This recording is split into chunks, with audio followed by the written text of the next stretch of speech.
The court essentially entirely ignored the issue of halting military operations. So the court said, stop the genocide. It didn't say stop the war. Netanyahu had also said that nobody can stop us, nobody, including The Hague, cannot stop us. The Israeli judge also voted against a lot of the provisional orders. The US will veto this in protection of Israel, as it usually does.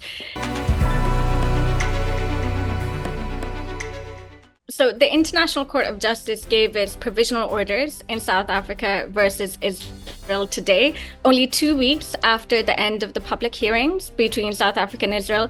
And in terms of the order that was given, the ICJ ordered that Israel refrain from committing acts of genocide, that it prevent and punish incitement, that it allow in humanitarian assistance, and that it preserve evidence and submit a report to the court about its implementation of the order. The major thing about the order is the fact that South Africa had very, very importantly asked for a ceasefire order. Adila Hassam, the South African lawyer, has stated that nothing will stop this suffering except an order from this court.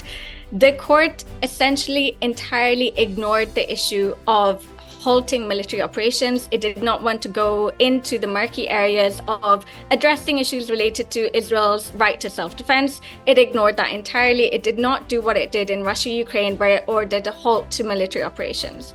In terms of the next stages, in relation to this, it will likely impact how third states assess their ability to continue offering military support to Israel in this conflict. It may trigger their domestic proceedings in relation to the fact that the ICJ has held that there is a plausible risk of genocide occurring and that Israel should stop that.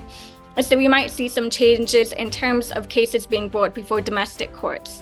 Now, in terms of provisional orders before issued by the ICJ, we have about 50% compliance by states. Russia recently did not comply with the ICJ in relation to halting the military operation in Ukraine. The US also hasn't in a couple of cases relating to Nicaragua and also to Iran. What can happen is that the Security Council can issue a resolution ordering that a state comply with the ICJ's ruling. It is likely that the US will veto this in protection of Israel, as it usually does. The General Assembly can take this under the Uniting for Peace resolution and issue a resolution ordering compliance. Again, it is likely that Israel won't comply. Even so, we will go forward and see what the court decides at the merit stage. So at the merit stage, it will have to decide whether a genocide is taking place in Gaza, and that will take years. In the past, when it had to decide on this in Bosnia versus Serbia, it took 10 years for the court to give a judgment. And in that time, it will take into account what is happening on the ground. So we will now wait and see what happens in the merits of the case. Yeah, so Netanyahu had also said that nobody can stop us, nobody, including The Hague, cannot stop us. It is likely that Israel will continue.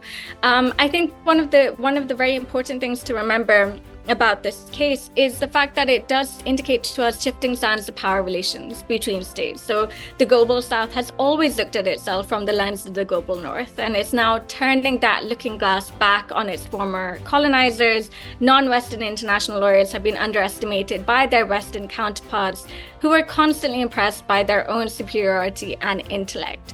The fact that we had non-Western international lawyers take the center stage here and advocate in favor of South Africa against Israel was something that was very, very important for the world to see. Now, we're not naive enough to think that this presents an antidote to all of our issues. We're just cutting a piece of paper here, and it does little to protect the Gazans while they cling to life by a thread. But the fact that South Africa brought this indicates that while before the global South has usually been chastised for being a rule bender, it can actually be a rule enforcer, albeit of rules made by the global North. A lot of people have been asking me already about the fact that the Israeli judge also voted against a lot of the provisional orders, but so did the Ugandan judge. Now, I think that really shows the fact that the ICJ is largely quite independent. It is always based on speculation and conjecture what we make of the way states and judges vote in these cases. But the first woman African judge was the judge from Uganda.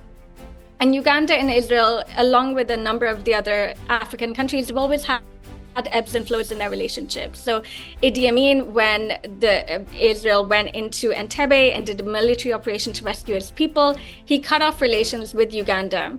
But recently we've seen Israel venture out into Africa and offer security, offer trade, offer technology in exchange for African states siding with Israel at the United Nations. Now, I'm not saying anything. We have seen that even the Israeli judge voted against Israel in a number of provisional orders. He voted in favor of humanitarian assistance, and the Ugandan judge voted against humanitarian assistance. And we don't really know why judges vote as they do. We will wait for her separate opinion to see, but it is an indication that we don't really know how to judge how judges will vote based on their states.